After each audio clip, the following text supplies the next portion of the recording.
Bien, ahí estaba el discurso de Alberto Candó, escrito por Gonzalo Aguirre, con agregados de Enrique Tarigo, que finalmente se convirtió casi que en el discurso paradigmático del retorno de la democracia. Qué voz, ¿no?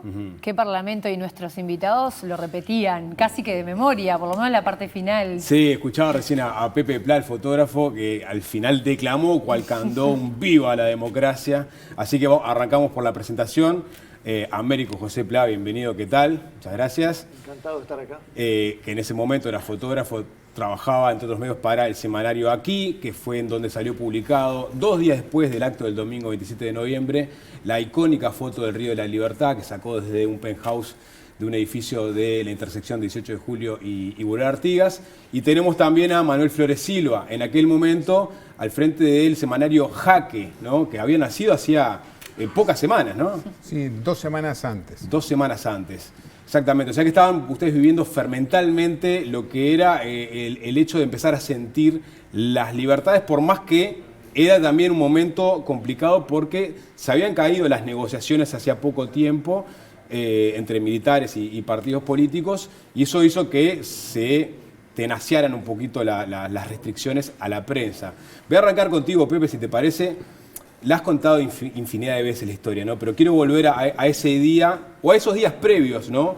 En que se sabía que se estaba organizando un acto para conmemorar la fecha de las últimas elecciones que se habían realizado en nuestro país, que no se sabía que sabía que iba a ser el Obelisco, pero no se sabía si iba a apuntar el escenario hacia la Plaza Independencia o hacia la fuente del Parque Valle. Bueno, ¿cómo fue que fuiste trabajando la idea de sacar unos buenos registros y cómo diste con ese penthouse y con esa foto? Bueno, la idea de lo del penthouse fue porque habíamos visto que el mejor lugar para sacar la foto era, una vez que vimos que era para el lado del parque, el mejor lugar para sacar la foto era ese penthouse, o era ese edificio, esa esquina, porque cualquier otro lugar no te permitía agarrar la vista de la curva de la calle Morquio, que era donde supuestamente iba a haber más gente. Nunca pensamos de que hubiera tanta gente. Entonces tuvimos varios días, toda la prensa, no solo yo, toda la prensa tocando en los diferentes apartamentos a ver dónde se podía subir, dónde permitían, para no ir en el momento. En momentos, perdón, que te abrieran las puertas era un desafío, ¿no? Sí, pero habrían más que ahora. ¿Sí? O sea, sí, me parece que había un poco más de confianza, no había tanto miedo. Entonces te permitían por lo menos hablar, y si veían de que si te encontrabas a alguien que estaba en contra de la dictadura, enseguida te iba a decir, sí, vení por acá, no hay problema. Además uno se había identificado. Los del edificio de la esquina, que era el mejor lugar, en algún momento decidieron que era mucho relajo que subiera tanta gente, o que entrara tanta gente, o que no se sacara ninguna ventaja de eso. Entonces dijeron de que iban a cobrar por subir. Pero para mí reunión de copropietarios y vamos a cobrar para evitar problemas. Sí, el que quiera subir, que pague. También era una forma de decir, bueno, en lugar de entrar 50, que entre 1 o 2. Claro.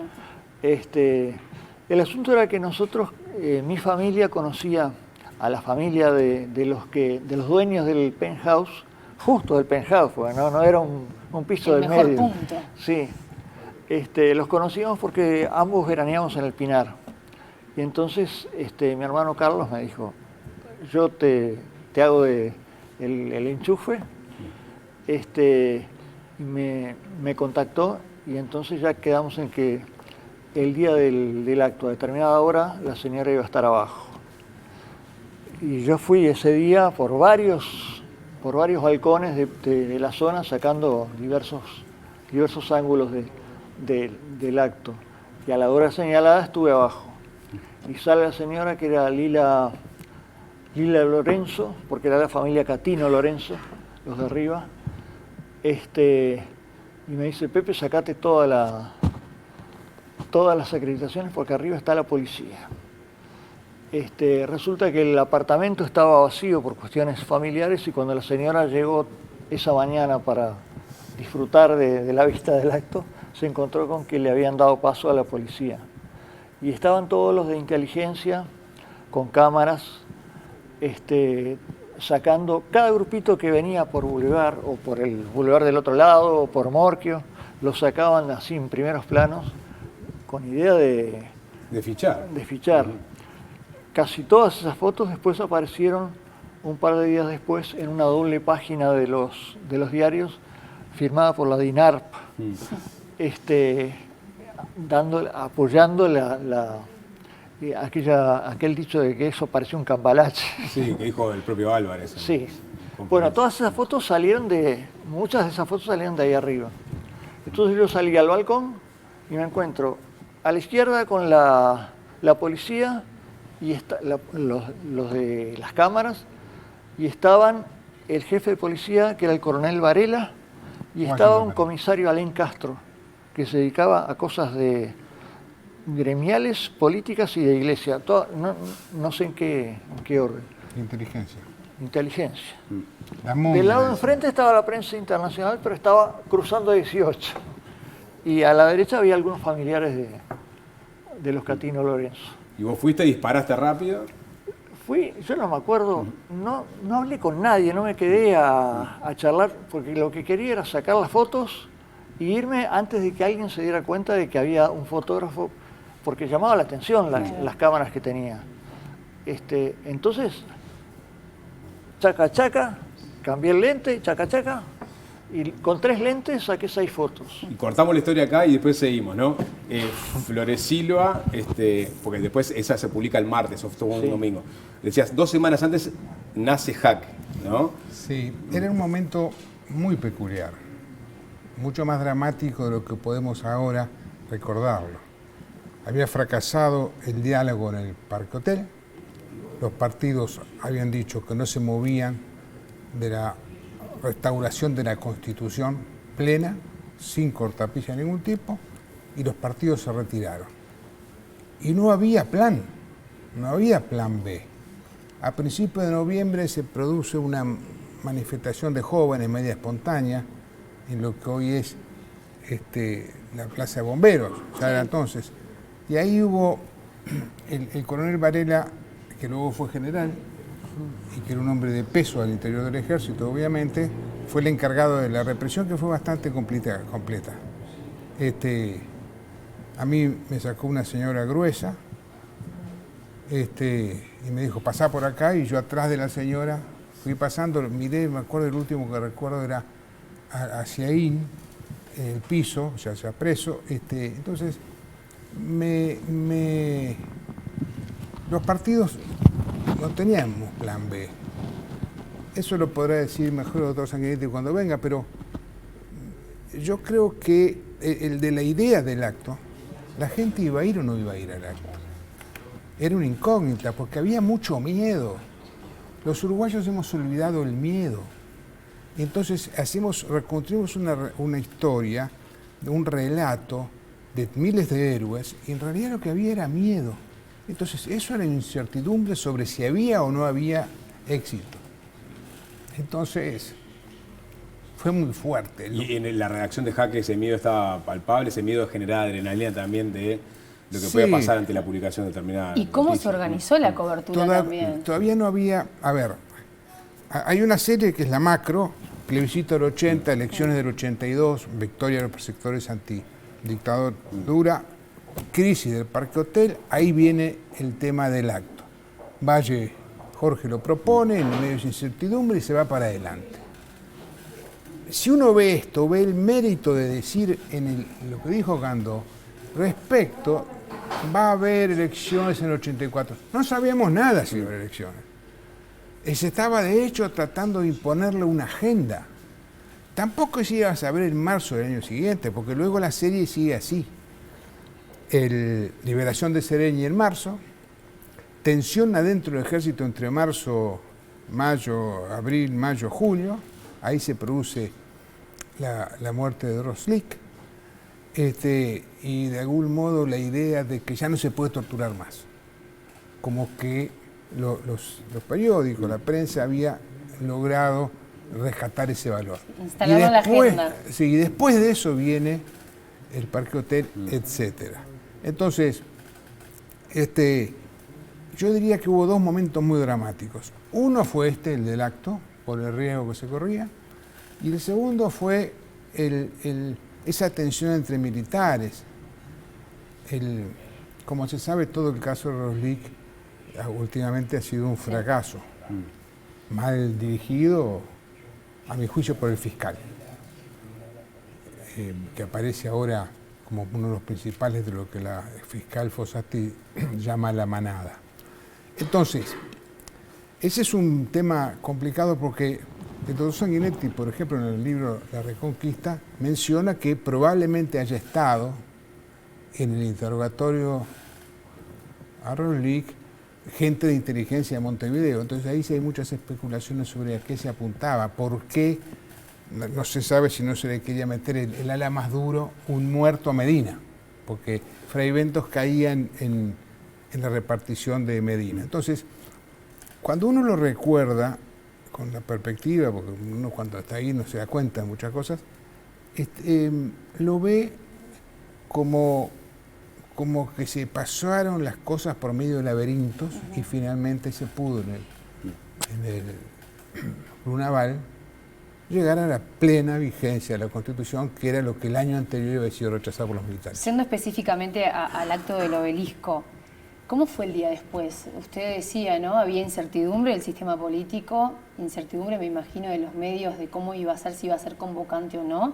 Pero ¿cómo es el día después en una redacción donde no solamente estaba en juego el trabajo y donde se paraba el periodismo y el periodismo de análisis que también tenía Jaque? ¿Cómo fue el día después de esta movilización que parecía, o por lo menos lo vemos hoy en la actualidad, como el principio del fin? Sí, de golpe no se veía tanto así como el principio del fin, pero había primero una gran alegría. Alegría. Nos habíamos juntado. Había un trípode conceptual en esa época, por lo menos, estoy recordando ahora una editorial de Jaque, que era concertación, todos unidos, movilización, que ahí se demostró que la movilización podía, en ese acto, ese día, podía cambiar las cosas. Movilización, concertación y en eso, y negociación. Entonces, si no había concertación, no había movilización. Y si no había movilización, no iba a haber posteriormente negociación. Y ese modo de llevarlo fue el modo que finalmente fue convenciendo. Un hombre muy duro en el Parque Hotel había sido el general Medina, que luego se convirtió en el Parque Hotel en un hombre negociador. Manolo, vuelvo a la historia de Pepe para meternos de lleno en lo que se vivía, en lo que se sentía. Sacás la foto, obviamente después fuiste a hacer otros registros también, sí, más a nivel de desde la fuente hacia el público, y después fue un rollo solo, por lo que tengo entendido, ¿no? Todo el acto un rollo solo. Economía de recursos, ¿no? Porque había que pagar el rollo, ¿no? Y había que revelar.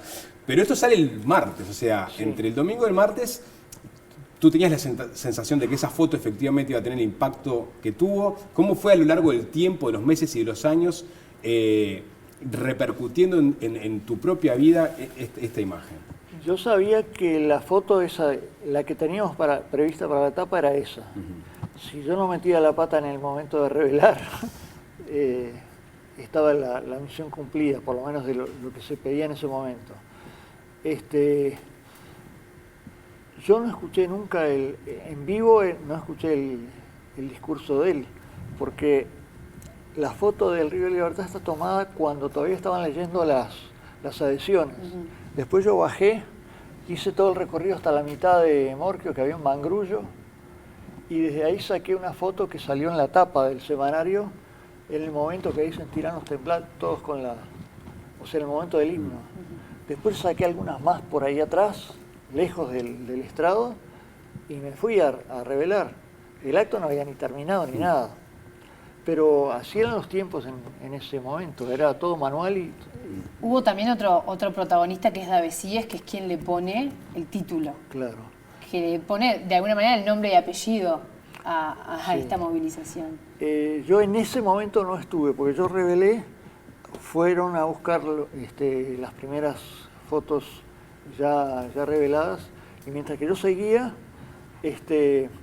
llevaron las fotos las primeras fotos para la redacción.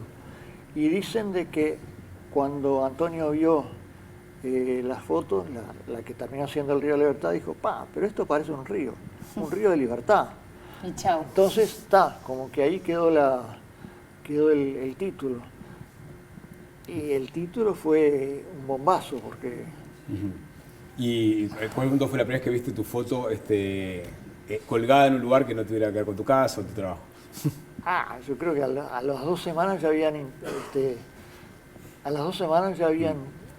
encartado un póster con el semanario. Y ya estaba circulando. Ya estaba ahí. Enseguida lo nombraron como... Enseguida vieron de que era una... Aparte comparábamos con la prensa de esa época y no había nada que se le pareciera. O sea, todos habían tomado como de costado o para abajo o para, no sé, cualquier otro ángulo que no tenía nada que ver y sin título, sin nada. ¿Te acordás del número de Jaque, de aquella cobertura? Sí, por supuesto, eran excelentes fotógrafos, no tan buenos como la fortuna que no es tuvo. por buenos o malos, es por estar en el lugar Correcto. y en el momento que había que estar. Así la historia de la Que a humanidad. veces es casualidad, pero Claro. bueno. Bueno, pero fue un momento en que todos sentimos que era posible que se terminara el autoritarismo. Era posible. Hasta entonces eran reuniones medias reservadas, desconfiando muchas veces, en fin. Ahí vimos que había una voluntad. Pero había censura previa todavía, ¿no? Sí, la censura previa fue un sistema muy jorobado porque tú imprimías, el primer número se lo llevaba a la policía y luego te decía sí o no. Y entonces, ¿qué ocurría? Si era no, tenías que tirar toda la edición. No había dinero para eso. Y entonces, de algún modo, lo que pretendían era que uno se autolimitara para que no se perdiera el dinero. El dinero de golpe era la viabilidad del medio, ¿no? Entonces, fue un momento en que, como de reencuentro del país consigo mismo. Estamos todos los que tenemos que estar y somos capaces de superar nuestras diferencias, que no eran pocas. Como se sabe, nosotros tenemos hoy, una lectura diferente, según la corriente política, de cómo se entró la dictadura y de cómo se salió. O sea que había discrepancias. Pero esas discrepancias, sin embargo, aquella frase de un español sobre Franco, ¿no? Que bien estábamos contra Franco. En ese momento estábamos todos muy unidos contra el Un proceso. enemigo común genera esas cosas, ¿no? Hoy conversábamos más temprano, ¿no?, sobre las nuevas generaciones. Comentaba Alfonso que ayer en el acto había gente, no tanta gente joven, si bien los oradores eran militantes jóvenes de los partidos. ¿Cómo creen que las nuevas generaciones recuerdan estos hitos? ¿Está presente en la discusión de las familias, en la discusión de las nuevas generaciones? Yo creo que es un buen momento los 40 años, para poner en valor ese acto, porque si ese acto es el reencuentro de la nación consigo misma y es el momento en que somos capaces de superar nuestras diferencias, es un hito. Y solo así se le pudo doblar la mano a los militares. Que no era una tarea fácil,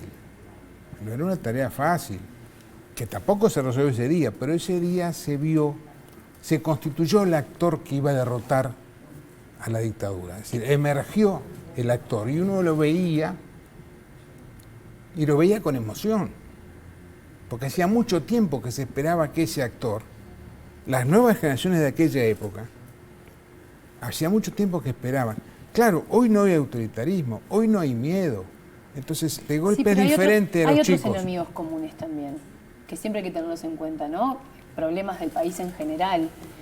Inseguridad, narcotráfico, violencia hacia los menores, violencia de género, que no dejan de ser enemigos comunes, obviamente incomparables con los de esa época. No, pero está muy bien tu razonamiento. Pero siempre hay que tener objetivos en común, lo que muchas veces la población exige, que son políticas de Estado, por ejemplo. Está muy bien tu razonamiento, porque tú extendés eso más allá del problema circunstancial de ese momento a un concepto general de formulación de políticas en los temas más trascendentes. Y es así. El país sigue discutiendo sin poder de golpe ponerse de acuerdo temas como la educación. Basta Richard ahora que ha trabajado en eso. Entonces, que merecería política de Estado, el tema de la política exterior y la apertura económica, ¿no? Hay temas en que debiéramos contagiarnos del espíritu con que fue posible unirnos y derrotar al enemigo de ese momento para unirnos y derrotar a los enemigos que hoy constituyen finalmente el atraso productivo del país, el atraso educativo, productivo, lo que sea. Pepe, ¿qué edad tenías en el momento de la foto? Tenía 27, casi 28. Ahí hay una suerte de... obviamente está la parte profesional, pero había también en todos algo de militancia, ¿no? Una militancia Sí, común, o sea, sí. A veces eran actos militantes ese tipo de fotografías o ese tipo de trabajos, ¿no? Se vivía como algo muy mezclado, no era solo laburo como podría ser en otra época. Entonces tenías otras motivaciones para hacerlo. Había una edad en la que uno se arriesga más, se mete en lugares donde ya más veterano de repente no te metes. Había algo de eso. Pero es importante eso porque me parece que, obviamente yo no lo viví, pero por los relatos y por la historia, las juventudes, desde el lugar que les tocara, tenían un rol importante. El tuyo, en tu caso, como profesional de la foto, un rol social que, como decías, iba mucho más allá de tu tarea y un compromiso también por la democracia. Sí. El redactor responsable de Jaque, doctor Petit, Claro. tenía 23 años. Con el caso Roslik, con...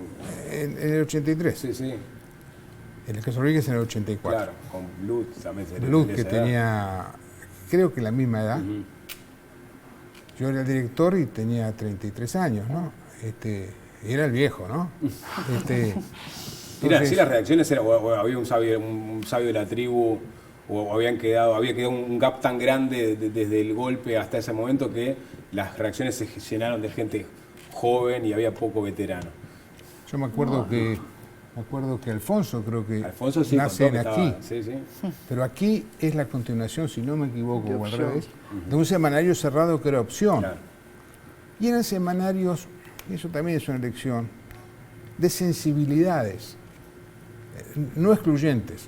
Es decir, en Jaque escribía gente, o sea, noticias de todos los sectores. En aquí también yo recuerdo una nota que me pidieron para aquí, que escribí una suerte editorial. Entonces había también había un proyecto país. Y eran tiempos donde las familias leía todos los semanarios y todos los diarios, sabiendo tal vez la línea editorial, pero leíamos todo, o sea, la pluralidad de lo que consumían a nivel de noticias y de editorial y análisis era mucho más rico que tal vez lo que consumimos hoy. Sí, hay un tema allí que explica también por qué los semanarios, que fueron un elemento fundamental. Un diario o un canal con 400, 500, 600 empleados, una sanción económica los volteaba, desaparecía el semanario, el diario, el canal. Entonces, era muy fácil controlar la viabilidad de ese medio, lo que sea la DINAR, ¿no? En cambio, los semanarios, el caso de Opción que señaló recién, que de una sensibilidad más cercana al Partido Demócrata Cristiano, aunque no eran partidarios los semanarios, desaparece, porque no me acuerdo por qué, y 4 meses después está aquí. Se le cambia el nombre, se le cambia el director, pero se retoman periodistas y yo creo que Alfonso debe haber estado en los dos. Era la misma gente, sí. Era la misma gente. Entonces, eran como la guerrilla de la formulación de opinión, de periodismo, de información. No éramos un ejército de línea, sino que éramos guerrilleros de la comunicación. Pepe, para ir cerrando, ¿tienes algo para decir? No, bueno, Opción la habían cerrado porque se había creado la Comisión del Voto en Blanco, tratando de que se votara en blanco en las elecciones internas del 62, aquellas elecciones que en lugar de números había letras. De ahí salió ACF y CDI y no sé qué. Y yo trabajé también, por ejemplo, en La Democracia y en ACF, que era, ¿qué pasaba? La Democracia salía En determinado momento la clausuraban, le hacían una suspensión. Entonces salía ACF, que era más o menos la misma gente. Y cuando estaba terminando la suspensión de la democracia, publicaban algo grande para que cerraran ACF y volver con la democracia. Y lo hicieron varias veces. Ahí estaba el trabajo de guerrilla que decía Flores Silva. Manuel Flores Silva, Pepe Plá, muchas gracias por arrimarse. Gracias.